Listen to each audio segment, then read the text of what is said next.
অতীতের কথাগুলো, পুরনো স্মৃতিগুলো মনে মনে রাইখো। আমি তো ভালা না, ভাড়া নিয়ে আইনো। তো অতীত বিষয়ে একটা কথা বলি। তুমি কি ভাবছো জানো? যে তুমি মেসেঞ্জার থেকে ব্লক করে দেবে, ফেসবুক থেকে ব্লক করে দেবে, ইমো থেকে ব্লক করে দেবে, সিম থেকে ব্ল্যাক লিস্টে রাখবে, আর আমি থেমে থাকবো? না।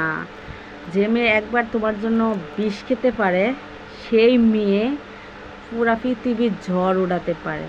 আমার জীবনের কোনো নিদর্শন নেই, কারণ আমি এই এই বাচ্চা এই মরা। তো এতটা মৃত্যুকে আমি ভয় করি না, মৃত্যু আমাকে ভয় করে। আর দ্বিতীয় কথা, তুমি এত সহজে আমার হাত থেকে মুক্তি পাবে না। আর পুরনো স্মৃতিগুলো দেখো আমার কাছে এখনও রয়েছে, তোমারে আবার আমার জায়গায় আনবো।